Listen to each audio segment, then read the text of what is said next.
용산공원을 주택으로 공급하자라는 정책 기조를 두고도 찬반 논쟁이 거셉니다. 사실 용산정원과 관련된 근거법은 노무현 정부 때 노무현 당시 대통령이 의지를 갖고 만들어둔 법안인데 현 정부에서 나오는 얘기대로라면 노무현 정부 때 만든 법안을 고쳐야만 하는 상황입니다.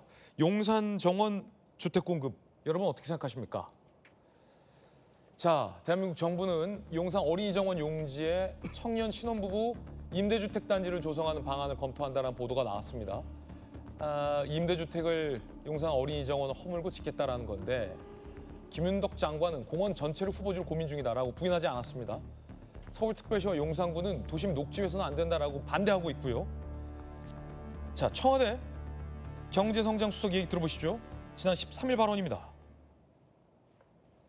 사실 용산공원은 대통령실이 이제 용산에 있을 때 제가 이제 사무실에서 거기를 이렇게 매일 이제 봤는데 굉장히 넓은 땅인데 이용하는 사람들이 너무 없는 거예요. 그래서 이거를 계속 이렇게 비워두고 있는 것이 좋은지 우리가 한번 사회적으로 논의해볼 필요가 있다고 생각이 되고요. 거기다 아파트를 올려서 이걸 민간한테 막 이렇게 나눠주면 안 되겠지만 어떤 공공의 소유로 해서 좀 젊은이들이 거기 들어와서 살면서 결혼도 많이 하시고 거기서 또 자녀도 출산하고 하시면 어린이들이 많이 거기 좀 이용할 수 있겠죠.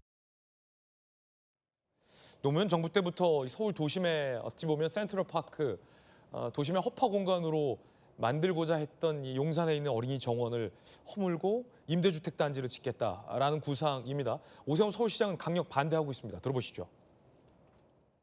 국민들이 고통 속에 폭염 시즌을 견디고 있는데 서울의 녹지 면적을 최대한 유지 관리하는 것은 서울시장으로서 반드시 책임지고 지켜내야 될 의무라고 저는 생각을 하고요. 용산공원 부지만큼은 반환받은 상태 그대로 30만 제곱미터 전부 보존을 해서 후대에게 물려줄 막중한 책임감을 정부도 서울시도 느껴야 한다고 생각하고요. 몇만 가구를 그곳에 짓는 계획을 지금 세우고 있는 듯한 느낌이 드는데 절대 용산공원은 일부라도 그런 식으로 주택을 공급하는 용도로 쓸 수 없다. 동의할 수 없다 한 점을 분명히 하겠습니다. 오세훈 시장 표정을 한번 보십시오. 절대 반대한다라는 겁니다. 용산에 마련된 정원에 임대아파트를 짓겠다. 시민들 사이에서는요. 이거에 반대하는 시민들 사이에서는 국립중앙박물관의 이 외관, 이 뷰도 훼손될 수 있다라는 점을 들고 있습니다. 국중박 뷰, 임대주택 단지로 막힌다라는 이미지도 돌고 있긴 합니다. 정부의 고심일 텐데 조경 변호사님 어떻게든 정부로선 이 좋은 입지에 주택을 좀 공급하고 싶은 마음 같은데 임대주택 단지를 거기에 짓겠다라는 안 서울시에서 반대하고 있어요. 조경 변호사님 어떻게 보십니까? 그러니까 저는 오세훈 시장께 한번 여쭤보고 싶은데요. 네. 그러면 어떻게 하라는 얘기입니까? 그럼 어디에 지냐? 그렇죠. 서울에 집질 땅 없는 거 다 공지의 사실이고요. 그래서 뭐 재개발, 재건축을 촉진하는 개발 방식을 택해서 추진하고 있지만 오세훈 시장 전임 임기 동안에 공급 제대로 못했지 않습니까? 어디에 짓냐? 그렇습니다. 그래서 실제 가능한 땅을 찾다 보면 용산공원 중에 어린이 공원, 실제 활용도가 낮은 공원을 실제 수요자들이 원하는 입지에 있는 임대주택으로 짓겠다. 정부가 선택할 수 있는 선택지, 최선의 선택지 중 하나밖에 될 수 없는 겁니다. 지금 다른 뭐 태능이라든가 등등에 대한 공급 계획이 발표됐지만 시간이 걸리고 힘들어요. 그러니까 어쨌든 공급 대책은 제한적일 수밖에 없고 정답은 없지만 여러 가지 과거의 어떤 사정을 그대로 고려하면 지금의 주택 공급 문제를 해결할 수 없다는 정부의 고심이 들어가 있는 것이고요. 녹지 훼손의 문제는 저도 가능하면 보존하는 게 좋겠지만 다른 부분으로 대체가 된다면 그 공간 중에 용산공원 전체 중에 어린이공원 일부를 이 임대주택 공급 부지로 활용하는 것 그럴 수 있다고 보고요. 2007년에 노무현 정부 때의 국가공원 지정에 대한 법 개정 필요하면 해야겠죠. 그리고 서울시와 용산구 반대는 좀 저는 이건 납득이 어렵습니다. 물론 오세훈 시장이 국가공원이라든가 녹지를 훼손하는 문제를 지적하고는 있지만 또 실제는 용산 지역 내에 임대주택지가 들어서는 걸 반대하는 주민 여론에 대한 부담이 더 큰 것으로 알고 있습니다. 이제 이런 부분을 오히려 설득해야죠. 공급의 중요성에 대해서 서울시도 계속 얘기하고 있는 거 아닙니까? 그러면 재개발, 재건축을 시간을 단축한다는 것도 현실적으로 여러 가지 제한이 있기 때문에 뭐 그런 부분을 보완하는 책으로서 공급에 대해서 적극적으로 협력할 필요가 있다는 거고요. 주민들의 수용성 문제라고 하면 결국에 서울에서 이 주택 공급에 대한 요구할 때마다 뭐 외곽으로 자꾸 보내고 이러면 실제 수요자들이 원하는 것은 역세권 좋은 입지에 좋은 아파트를 원하고 저렴한 아파트를 원한다. 이 수요에 맞는 공급을 해야만이 실제 아파트값 상승을 어느 정도 막고 그리고 질 좋은 주택을 공급하는 방법을 그중에 하나로서 지금 유력하게 검토를 하고 있는 것이고요. 이 부분에 대해서는 어떤 정파적 이해 또 주민의 여론의 반대에 대한 어떤 정치적 득실 이런 거 따지지 말고요. 주거 안정이라는 공동의 목표에 동의하지 않는 것이 아니라면 허심탄회하게 대화해서 대안을 만들어 볼 수 있고 그 유력지가 용산공원이 되는 게 왜 문제가 되는지 모르겠습니다. 자, 구상천 의원님 어떻게 생각하십니까? 우리가 하나 간과해서 안 될 것은요. 용산개발금지법은 아까 앵커도 말씀하셨지만 노무현 대통령 때 또 박원순 시장 때 그리고 진영 당시 민주당 의원이 용산구 국회의원이었어요. 이 세 분이 그때 당시에 뭐라고 그랬냐면 용산공원에 초가집 한 채 짓지 않겠다. 아주 강경하게 민주당에서 얘기를 했어요. 그럼 지금 상황이 바뀌었다고 용산공원에 어린이 공원을 제끼고 주택을 짓겠다? 이건 제가 보기에는 말이 안 되는 얘기입니다. 그리고 이 사안이 뭐 오세훈 시장이 맡고 뭐 정부가 틀 때 이런 정도의 수준이 아닙니다. 어떻게 보면 말이죠. 이 자라나는 우리 아이들의 미래를 위해서 반드시 남겨놔야 할 민족적 자산이라고 저는 그렇게까지 높게 평가를 하고 싶습니다. 뉴욕 센트럴 파크를 만든 프레드릭 온스트라는 분이 그 뉴욕의 그 센트럴 파크를 만들면서 반대하는 사람이 많이 있었지 않았겠어요. 그때도 그때 지금 이곳에 공원을 짓지 않으면 100년 뒤에는 이만한 이 공원 크기만 한 정신병원을 지어야 된다. 이렇게 얘기를 했어요. 이 사람은 100년 뒤를 보고 공원 얘기를 했죠. 주택 몇만 호, 몇 초도 짓겠다고 주택 정책은 보통 10년 주기로 바뀔 수 있어요. 근데 공원 한번 지어놓으면 100년 뒤에도 바꿀 수가 없어요. 그래서 제가 한번 다시 얘기하지만 그리고 또 용산에 그 주택을 짓겠다.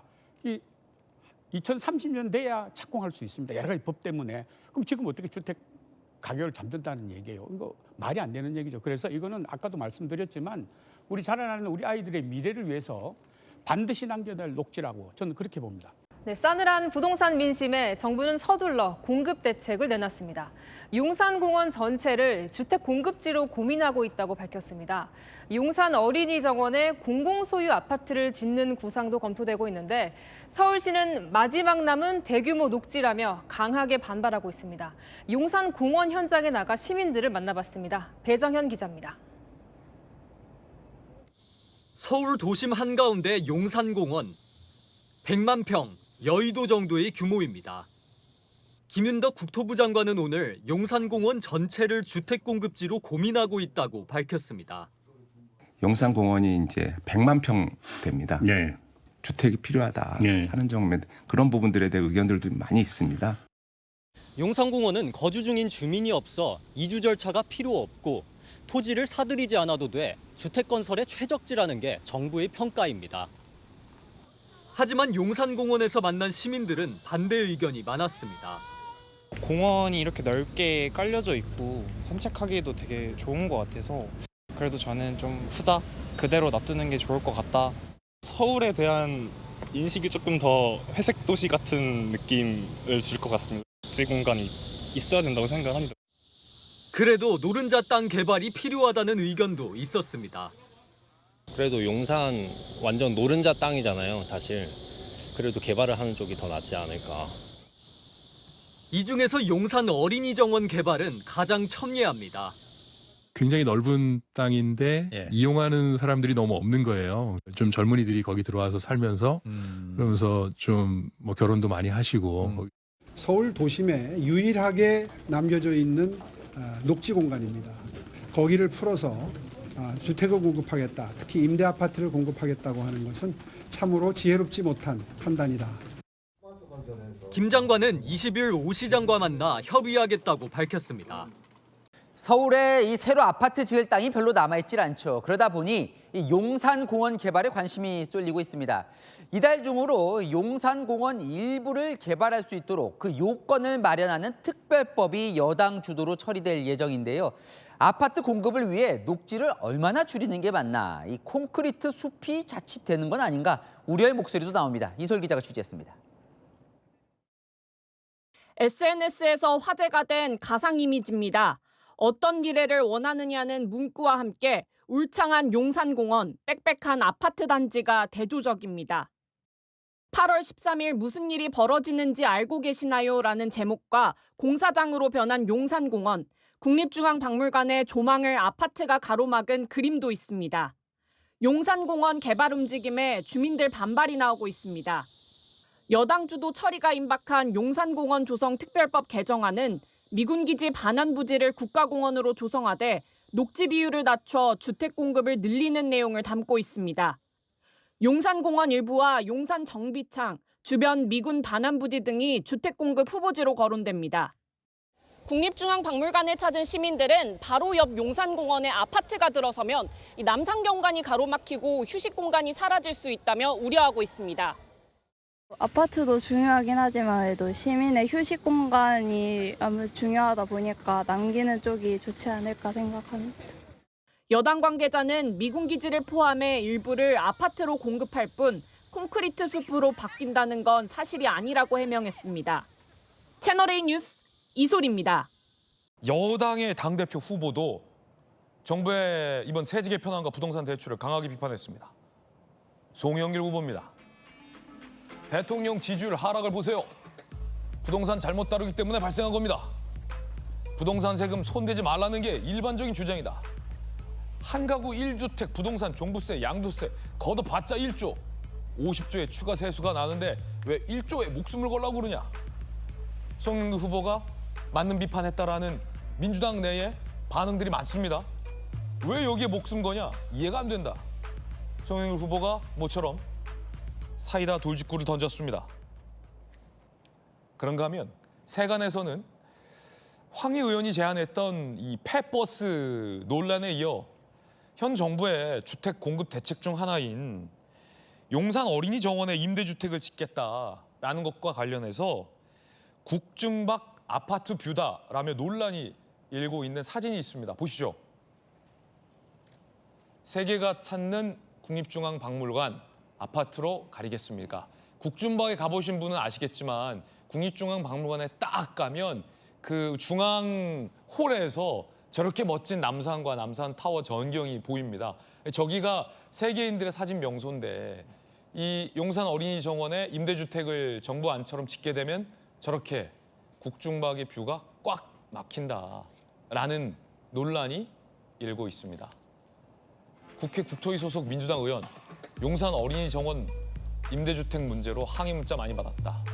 국민의힘 관계자, 폐버스에 비견될 만큼 민심에 불질렀다라는 비판 나오고 있습니다.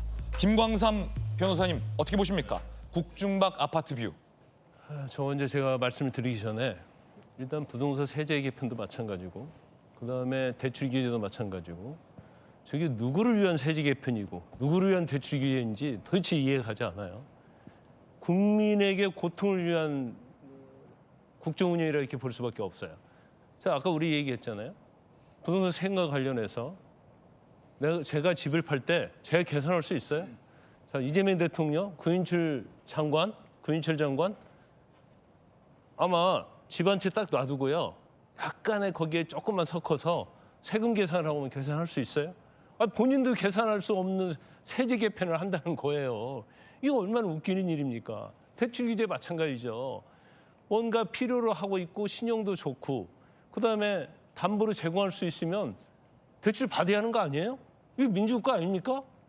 근데 아무리 신용이 좋고요. 자산이 많고 저 담보가 많아도 우리나라는 지금 대출을 받을 수가 없어요. 왜? 대출 규제 때문에, 대출 총량제 때문에. 아파트 입주한다고 그래서 잔금, 중도금 다 생각하고 했을 거 아니에요. 그러면 이건 무조건 해줘야 하는 거 아닙니까? 그런데 총량제에 의해서 이미 대출이 나갔기 때문에 당신은 안 됩니다. 이분은 어떻게 가야 돼요? 계약금 포기하고 집 포기해야 합니까? 말이 안 되는 일이 지금 대한민국에서 대낮에는 벌어지고 있다고 보고요. 그다음에 이제 문제가 공급 아닙니까? 우리가 문재인 정부 때부터 계속 공급 얘기를 수없이 했어요. 3기 신도시 어떻게 되고 있어요? 되는 게 하나도 없잖아요. 문재인 정부 이후에 지금 얼마나 세월이 많이 흘렀습니까? 그래 놓고 찾다 없으니까 용산 어린이공원 이건 100년을 앞에 내다보고 공원을 보존해야 하는 지역이거든요. 근데 여기다 아파트를 짓겠다? 그러면 이러다가는 서울에 있는 공원 하나도 없어지겠어요. 공급을 명목으로. 공급을 해야 할 것이 있고 안 해야 할 것이 있죠. 그런데 이걸 닥치고 공급한다고 그래서 뭐 공원이건 뭐건 유희부지는 모두 아파트를 짓겠다? 그 서울을 전부 다 아파트 촌으로 만들겠다는 겁니까? 근데 이걸 또 만들겠다는 것도요. 지금 문제가 되는 것이 민간주택 부족이고 신축 아파트 부족이거든요. 그리고 지금 재개발이 좀 많이 멈춰 있거든요. 더디고. 그렇죠. 그러면 공공주택을 저기에 진다고 해서 사실은 이게 아파트 값이 올라가지 않아요. 근데 이재명 대통령도 말했지만 이 가장 그 공급을 많이 하는 게 개인끼리 사고 파는 거거든요. 근데 대출 규제 막아놓고 보유세 해놓고 개인들이 못 팔게 해놨잖아요. 여기서 공급이 막히죠. 근데 정비사업, 우리 재개발, 재건축을 정비사업이라고 하지 않습니까? 재개발, 재건축과 관련해서도 대출 규제를 막아놨어요. 근데 그러니까 이재명 대통령이 뭐라고 얘기했냐면 야 재건축, 재개발 해봤자 아파트 공급이 몇 채 안 늘더라. 자, 정비사업에서 재건축에서 아파트가 2,000세대 예를 들어서 그러면 2,500세대, 3,000세대 진다고 하면 한 500세대, 1,000세대 더 늘겠죠. 그런데 중요한 건 뭐냐면 이 느는 것도 중요하지만 신축 아파트에 대한 수요가 있잖아요. 이게 신축이 안 되니까 여기 못 사는 사람이 계속 신축 아파트 살려고 하는 거예요. 그러니까 아파트가 폭등하거든요. 정부의 인식이 근본적으로 왜 부동산이 폭등하고 있는가에 대해서는 잘 모르고 있다. 근데 그러다 보니까 세금하면 못 사게 하지, 대출 규제 못 사게 하지. 맨 못 사는 것만 집중을 하다 보니까 세제가 됐건 대출 규제가 됐건 다 난수표가 되는 거예요. 국민이 이해할 수 없는 세제 개편이라는 게 어디 있습니까? 아니 집을 팔면 내가 세금 얼마 내겠구나를 계산이 돼야 하는 거 아니에요? 세무사도 잘 모른다는 거 아니에요? 이게 왜 이게 정책이라고 할 수 있어요? 이렇게 근조 화환들이 줄지어 세워져 있습니다. 정부가 이 일대를 주택 공급 부지로 검토 중이라는 소식이 알려지자 이에 반발하는 주민들이 화환 시위를 벌인 겁니다. 용산의 운명을 두고 공방이 거셉니다. 김민환 기자입니다. 근조 화환들이 일렬로 세워져 있습니다. 이곳은 정부가 주택 공급용 부지로 검토하는 걸로 지목된 용산 어린이정원. 용산 어린이정원 입구로 가는 길목입니다. 개발을 반대하는 근조 화환 약 100개가 이렇게 쭉 늘어서 있습니다. 일부 주민단체가 어제 설치했는데 녹지 훼손을 반대하는 문구를 적어놨습니다. 주민들의 인프라나 생활권을 어떻게 보면 좀 침해하는 게 아닌가. 아이가 굉장히 좋아해서 저희는 진짜 한 달에 한 두 번 이상은 오려고 하고 있거든요. 더불어민주당은 서울시의 협조 없이는 원활한 주택 공급이 어렵다며 서울시와 오세훈 시장을 압박했습니다. 용산공원이라든지 하는 부분은 서울시가 협조를 안 해주면 어렵죠. 국토부나 또는 청와대에서도 관련해서 조금 협의를 진행을 했던 것 같은데 쉽지는 않은 것 같습니다. 하지만 오 시장은 용산공원은 단순한 유휴부지가 아니라며 미래 세대의 몫인 용산공원 훼손은 1cm라도 동의할 수 없다고 맞서고 있습니다. 채널A 뉴스 김민환입니다. 여권에서 쏘아올린 이 버스하우스 논란, 주말인 오늘도 이어졌습니다. 국민의힘이 기괴하다면서 거듭 비판을 하자 민주당은 해프닝으로 봐달라며 사과했습니다. 서창우 기자입니다. 서울 서초구 센트럴시티 터미널에 서 있는 버스. 영어로 버스 하우스라고 적혀 있습니다. 반포 산다는 제목의 이 사진 AI로 생성한 겁니다. 버스로 탑을 쌓아 주거 복합 공간처럼 표현한 사진까지 더불어민주당 황희 의원이 폐기된 버스를 청년 임시 주거시설로 쓰자며 버스하우스를 제안한 이후 각종 커뮤니티에서 쏟아진 밈입니다. 범야권에선 오늘도 맹폭을 이어갔습니다. 국민의힘 장동혁 대표는 폐버스 청년주택 같은 걸 정책이라고 내놓는 정권이라고 했고 윤상현 의원은 청년들이 원하는 것은 보여주기식 아이디어가 아니라 내 집 마련의 희망이라고 비판했습니다. 버스하우스 구상은 이재명 정부 부동산 정책의 총체적 난국과 심각한 현실 괴리를 보여주는 기괴한 해프닝입니다. 개혁신당 이준석 대표도 SNS에 미국에서 차량 거주는 주거 통계가 아닌 노숙 통계에 잡힌다면서 민주당의 공급 대책이 없다는 정직하고 씁쓸한 자백이라고 직격했습니다. 민주당은 실현 가능성이 없고 불가능하다면서 청년들에게 사과했습니다. 저는 뭐 해프닝이라고 생각하고요. 청년들에게 저희가 이제 어쨌든 그 예기치 않게 상처를 입힌 상황이 되어서 그 부분에 대해서는 진심으로 송구하고 또 죄송하다는 말씀을 드리겠습니다. 채널A 뉴스 서창우입니다. 오늘 서울 용산공원 앞입니다. 이렇게 근조 화환들이 줄지어 세워져 있습니다. 정부가 이 일대를 주택 공급 부지로 검토 중이라는 소식이 알려지자 이에 반발하는 주민들이 화환 시위를 벌인 겁니다. 용산의 운명을 두고 공방이 거셉니다. 김민환 기자입니다. 근조 화환들이 일렬로 세워져 있습니다.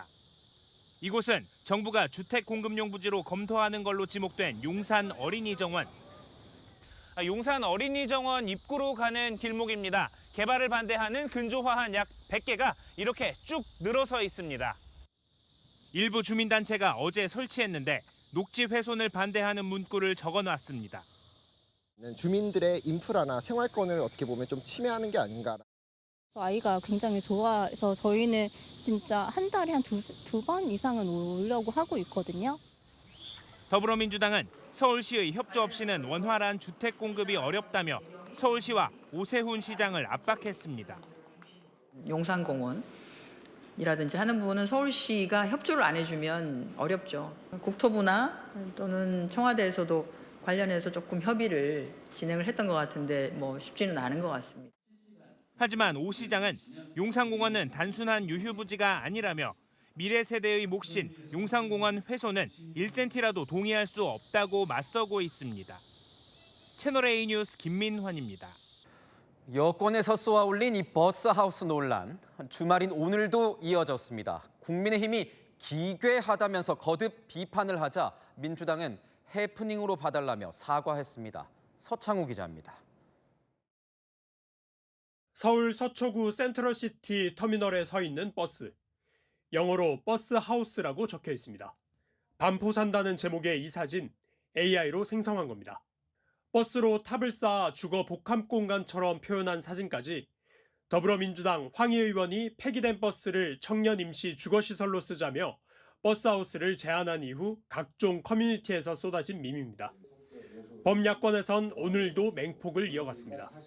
국민의힘 장동혁 대표는 폐버스 청년주택 같은 걸 정책이라고 내놓는 정권이라고 했고, 윤상현 의원은 청년들이 원하는 것은 보여주기식 아이디어가 아니라 내 집 마련의 희망이라고 비판했습니다. 버스하우스 구상은 이재명 정부 부동산 정책의 총체적 난국과 심각한 현실 괴리를 보여주는 기괴한 해프닝입니다. 개혁신당 이준석 대표도 SNS에 미국에서 차량 거주는 주거 통계가 아닌 노숙 통계에 잡힌다면서 민주당의 공급 대책이 없다는 정직하고 씁쓸한 자백이라고 직격했습니다. 민주당은 실현 가능성이 없고 불가능하다면서 청년들에게 사과했습니다. 저는 뭐 해프닝이라고 생각하고요. 청년들에게 저희가 이제 어쨌든 그 예기치 않게 상처를 입힌 상황이 되어서 그 부분에 대해서는 진심으로 송구하고 또 죄송하다는 말씀을 드리겠습니다. 채널A 뉴스 서창우입니다. 예, 6위와 7위 주제로 이어갑니다. 황희 더불어민주당 의원이 제안한 버스하우스를 두고 논란이 커지자 민주당 지도부가 실현 불가능한 일이다라고 선을 그으면서 결국 한정혜 정책위 의장이 사과했습니다. 자, 오세훈 서울시장 용산 어린이공원 개발에 강하게 반발하면서 과연 여기에 주택 공급이 이루어질 수 있을지 뜨거운 감자가 되고 있습니다. 먼저 오늘 있었던 국민의힘과 한정혜 정책위 의장의 발언 함께 들어보시죠.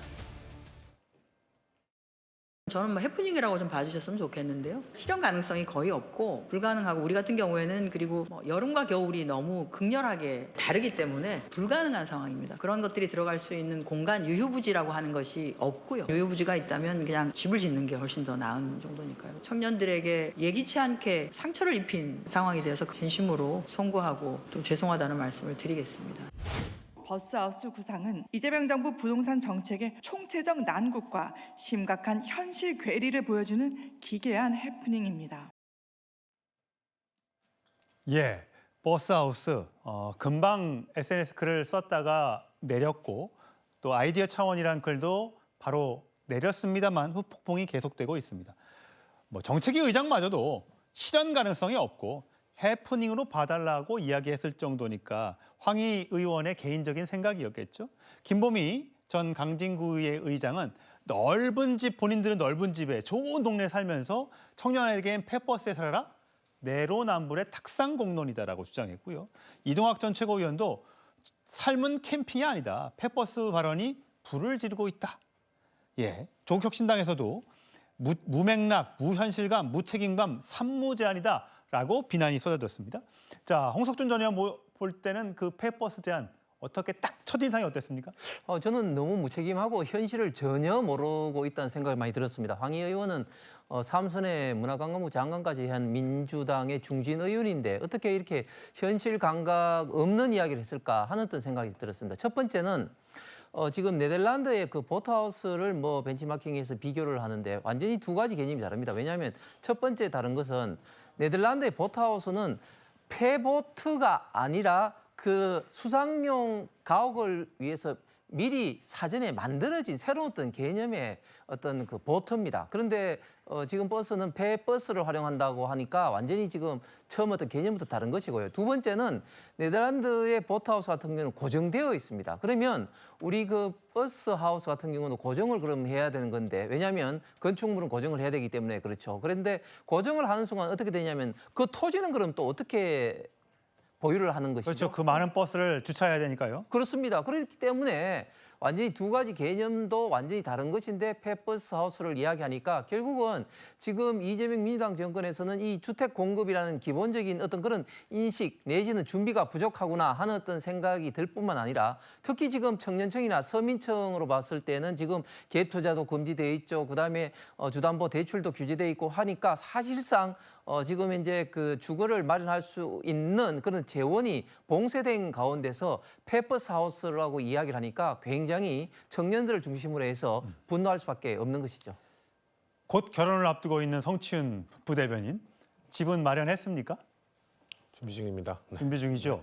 자, 이런 어떤 그 항의 의원의 뭐 방식이 어떻고 비용이 얼마나 들고 위치는 어떻고 설계는 어떻고 뭐 이런 것 등등을 떠나서 결혼을 앞둔 사람으로서 이런 얘기를 들으면 어떤 느낌이 드세요? 일단 참담하죠. 참담하다는 말 말고는 해드릴 말씀이 없는 것 같고요. 저 정책을 들었을 때 청년들이 느꼈을, 특히나 뭐 저는 이제 40대니까 20대 대학생들이 느꼈을 박탈감이나 우리에게 저런 폐버스에서 살라는 건가라는 그 감정은 뭐 이루 말할 수 없을 것 같습니다. 저는 86세대들 정치인들이 제발 저런 정책을 아이디어 차원으로 뭐 논의를 할 수는 있다고 생각하는데 그 아이디어 차원 논의하고 입 밖으로 내고 언론에 얘기하기 전에 제발 자녀분들에게 물어봤으면 좋겠어요. 그리고 자녀분들에게 물어보고 내 자녀가 저기에 산다면 어떨까라고 좀 한번 생각을 해봤으면 좋겠어요. 황희 의원뿐만 아니라 86세대 많은 분들, 자녀분들 다 외국 유학 보내고 계시지 않습니까? 그리고 떵떵거리면서 결혼할 때 집 한 채 해주시지 않습니까? 그런데 그런 분들이 지금 지금의 20대들은 집 한 채 만들기 어려운 그런 세상을 만들어 놓고 너네들 살 곳 없으면 폐버스로 집 만들어 줄 테니까 거기 사는 건 어때? 라고 말한다면 그걸 듣는 청년들이 어떻게 생각하겠어요? 저는 어떻게 이 정책에 대한 이런 청년들에 대한 감수성이 이렇게 낮은 사람들이 아직도 정치를 하고 계신가라는 말씀을 드릴 수밖에 없는 것 같고요.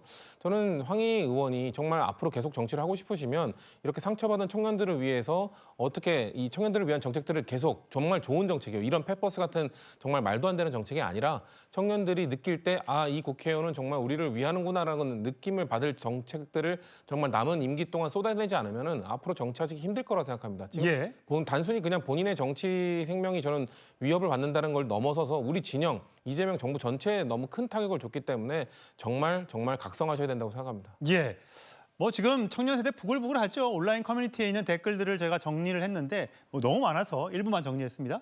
밥이 없으면 빵은 어떠냐, 집이 없으면 버스는 어떠냐는 말과 뭐가 다르냐, 대학가 근처에 빈 땅이 있긴 하냐, 자식과 손자부터 버스에 넣어라. 아, 주택 공급하라 했더니 이게 버스가 공급 대책이었구나. 아프니까 청춘이라는 것이냐, 청춘 그리워하는 쪽에서 버스에 살아라. 지르고 보는 건 제한이 아니다. 날도 더운데 정말 짜증난다. 라는 진짜 부정적인 말 일색의 댓글들이 쏟아졌습니다. 자, 그런데 김진욱 전 대변인, 오늘 한정혜 정책위의장이 사과를 했어요. 정작 글을 올린 사람은 그냥 글 쓴 거 지운 거밖에 없어요. 이게 맞습니까? 그러니까 좀 무책임해 보이는 거 아니겠습니까? 본인이 아무리 좋은 취지에서 아이디어를 냈다고 하지만 그 부분에 대해서 많은 좀 전에 그 앵커께서 읽어주신 것 같은 그런 비판의 목소리들이 있다고 한다면 진정 어린 사과를 좀 해줘야 하는 거 아닌가. 그것이 집권 여당의 또 책임 있는 중진 의원으로서의 자세가 아닌가라고 생각이 듭니다. 저도 처음에 저 메시지를 접했을 때 지금 이게 도대체 무슨 제안을 한 건가? 과연 이것이 집권 여당이 내놓을 수 있는 이 청년들을 위한 부동산 주택 정책이다라고 한다면 정말 참담할 수밖에 없는 그런 상황이 아니겠는가. 지금 오히려 저는 저런 그 아이디어를 낼 것 같으면 저 부지에 얼마나 빠르게 신속하게 좀 살 수 있는 주택을 공급할 수 있는, 요즘에 이제 모듈러 주택이라는 것들이 있어요. 예. 이미 만들어진 것들을 갖다가 올리고 하면은 굉장히 빠른 시간 안에 주택 구조를 만들 수 있는 그런 방식의 제안도 아니고 버스다. 그러면 저기서 생활하는 사람들은 의식주를 어떻게 해결해야 한다는 것인가, 이런 생각을 하게 될 수밖에 없는데 좀 너무 책임이 좀 부족한 게 아닌가. 오늘이라도 그 부분에 대해서 정말 진정성 있는 사과를 좀 해주시는 것이 좋겠다라는 생각이 들고요. 지금 이재명 정부와 집권 여당인 민주당에서 이 부동산 정책을 조금 더 안정적으로 가져가기 위한 다양한 연구들을 하고 있는 와중에 이렇게 찬물을 끼얹는 듯한 아이디어를 여과 없이 게시한 것에 대해서는 상당히 좀 유감스럽다, 이런 생각이 듭니다. 예. 자, 송영훈 전 대변인. 자, 이재명 대통령의 국정 지지도가요, 긍정 51.7에서 47.7로, 부정은 43.6에서 48.5로 올라갔고요. 자, 특히 18세에서 29세, 30세 미만의 젊은 층을 대상으로 했더니 긍정은 52.7에서 33.9로 뚝 떨어졌고요. 부정은 44.8에서 59로 올랐습니다. 자, 이 여론조사가 보여주는 게 어떤 이런 부동산 민심, 또 주가의 최근의 어떤 부진함, 그리고 또 최근에 있었던 보안 수사권 문제, 이런 등등이 영향을 미쳤을 거로 보는데 그중에 뭐가 제일 큰 것 같습니까?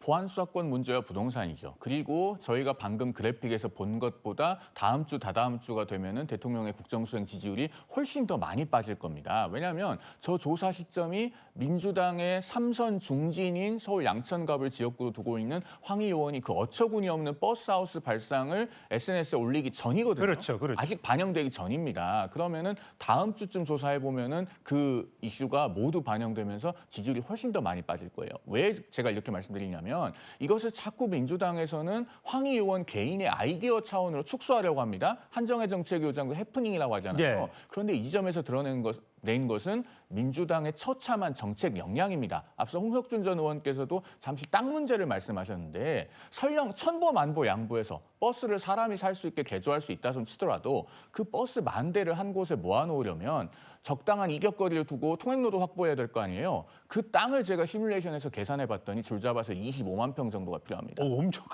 거기서 기반 시설은 포함하지 않은 겁니다. 그 25만 평이 황희 의원이 지역구로 두고 있는 목동 1단지부터 6단지까지의 대지 면적을 다 합하면 또 맞먹어요. 그럼 그 정도 땅이 있으면 거기에 왜 버스를 갖다 놓습니까? 고층 아파트를 올려서 그중에 일부를 청년 주택으로 확보할 생각을 해야죠. 이런 것이 집권 여당 중진 의원으로부터 나오는 걸 국민들께서 다 보셨어요. 그러면은 청년들 지지율도 빠지고 그 청년들을 자녀로 두고 있는 50대, 60대 그 이상 연령대의 지지율도 빠집니다. 아마 더 급격한 지지율 하락이 있을 것으로 예상됩니다. 예, 뭐 당연히 보수층에서는 이걸 청년주택, 폐버스 청년주택 이게 정책이라고 내놓냐, 기괴한 해프닝이다, 보여주기식 아이디어다, 민주당의 공급 대책이 결국 하나도 없구나라는 자백이다.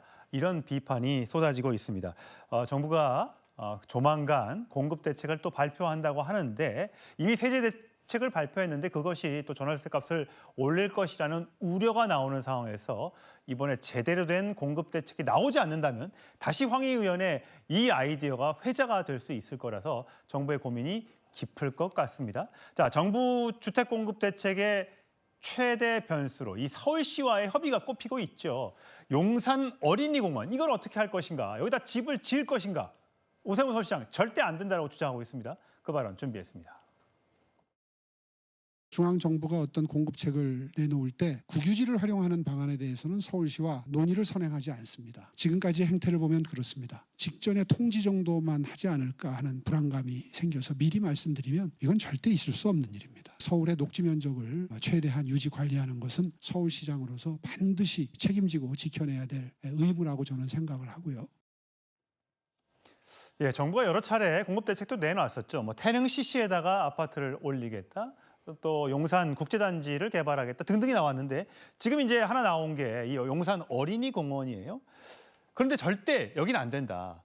이 대한민국 또 서울시의 심장, 허파와 같은 곳인데 지금 미국의 센트럴파크 이런 것도 거기다가 아파트 지으면 얼마든지 비싸게 개발할 수 있는데 안 짓고 있는 게 그게 바로 용산공원과 마찬가지다.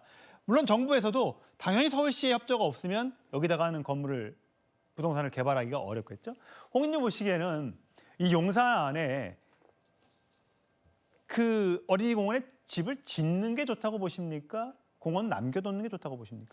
당연히 공원을 남겨줘야 됩니다. 왜냐하면 전 세계 대도시 중에 우리 서울만큼 도시 중앙부에 대규모 공원이 없는 대도시는 거의 없죠. 왜냐하면 센트럴파크라든지 런던의 하이드파크처럼 대도시 중심부에 거의 대부분 대규모 공원을 갖고 있습니다. 그런데 우리 서울 같은 경우는 이제 70년대 이제 팽창이 되면서 이제 강남권이 개발되었고 그 다음에 노태우 정부 시절에 이제 또 인구를 팽창하는 이런 서울에서 좀 더 분산하기 위해서 수도권 신도시 1, 2, 3기가 개발이 되었습니다. 그러면서도 꼭 지켰던 게 뭐냐면은 이제 그린벨트였습니다. 그런데 이 도심에는 공원을 확보하기가 굉장히 어렵습니다. 그런데 잘 아신 것처럼 용산의 미군 기지가 이제 철수하면서 300만 제곱킬로미터, 100만 평 정도 확보되는데 그 중에 10% 정도를 이제 용산 어린이공원으로 하기로 지금 이제 했는 거 아니겠습니까? 그런데 만약에 여기에 집을 짓는다고 한다? 그러면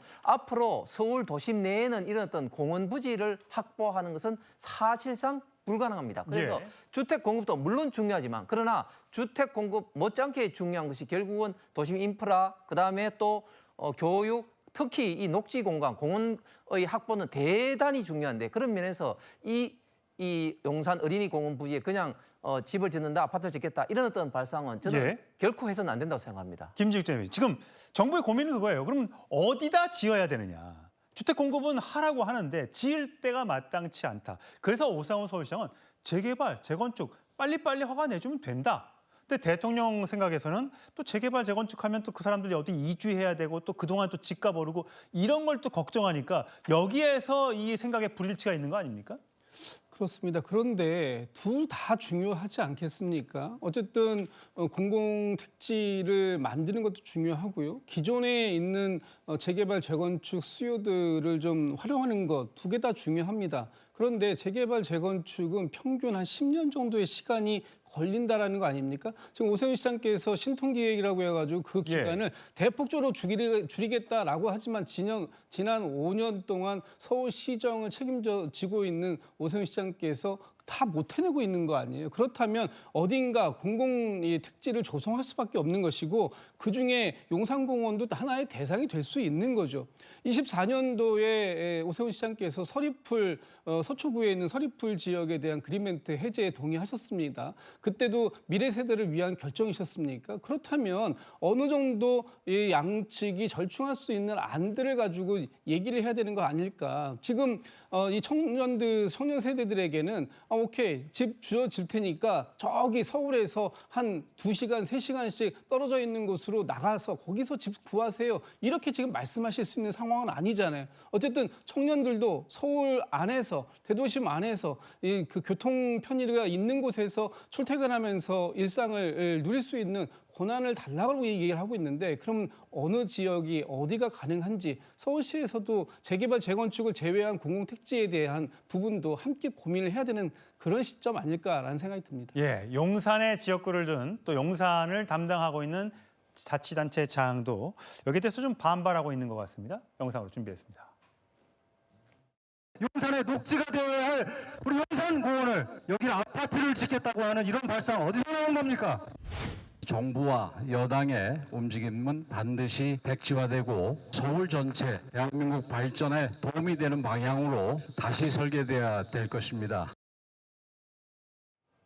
예, 자 성룡훈 대변인, 지금 저렇게 용산에 있는, 물론 반기는 사람도 있습니다. 일부지만 저렇게 용산공원 앞에 근조 화환이 놓여 있어요. 절대 여기다가는 아파트 못 올린다. 주민들의 생각은 저런 것 같아요. 그러면 이 공급을 어떻게 해야 될까요? 일단 저는 주택 공급에 있어서 어떤 장소는 반드시 안 된다라는 건 없다고 생각합니다. 특히 어린이공원 같은 경우에 물론 우리 미래 세대, 특히 어린이들을 위해서 남겨둬야 하겠지만 한편으로는 지금 대한민국 합계 출산율이 0.9명이 될까 말까 하잖아요. 그러면은 어린이공원 남겨두려고 하다가 어린이가 없는 세상이 될 수도 있겠다라는 생각마저도 들어요. 그러나 그럼에도 불구하고 굳이 저 어린이공원의 녹지 일부를 허물어서 아파트를 짓겠다고 한다면은 민주당이 답을 해야 될 것이 있습니다. 첫째, 129 부동산 대책이 나올 때 당에서도 건의를 했다면서 그때 빠진 것은 여기에 아파트를 짓는 것이 우선순위 면에서 합리적이지 않다는 정부의 판단이 있지 않았겠습니까? 그러면은 왜 반년여 만에 그 판단이 바뀌는지에 대해서 납득할 만한 설명이 있어야 되겠죠. 그다음에 두 번째로 서울 시내에 택지가 없다고 합니다만은 기존에 저밀도로 아파트가 올라가 있는 곳을 대거 재건축을 해서 고밀도로 개발하면은 아파트가 늘어납니다. 그렇게 해서 주택 공급을 할 수 있는 방안이 있는데 왜 그 길은 놔두고 굳이 저곳에 녹지를 허물어서 지어야 되는가 하는 게 두 번째예요. 그다음에 세 번째로 저 주민들이 저렇게 근조 화환을 보내고 있습니다. 만약에 저곳에 새로운 주택이 들어온다면은 그만큼의 기반 시설을 갖춰줘야 됩니다. 안 그러면은 기존 주민들이 뭐 교통부터 시작해서 학교까지 상당히 많은 어려움을 겪을 수밖에 없어요. 그런 것에 관해서 도대체 어떤 대안이 있는지 이런 것들 의문이 사실은 많이 쌓여 있습니다. 그렇기 때문에 어린이공원이라고 해서 절대 안 된다는 것은 없지만 여기가 과연 우선순위면서 앞에 와야 될까에 대해서는 상당히 많은 물음표가 있는 것이 현실이다라는 말씀을 드립니다. 예, 참 여러 차례 부동산 대책이 이 정부 들어서 나왔습니다만 아파트 값은 상당히 오름세, 가파르게 오르고 있고 그 대안 마련이 마땅치 않아 보입니다. 최근에 세제 개편안이 나왔습니다만 이것이 또 다른 전월세 대란을 가져올 수 있다는 또 불안감이 커지면서 여러 가지로 정부의 고민이 깊을 것 같습니다.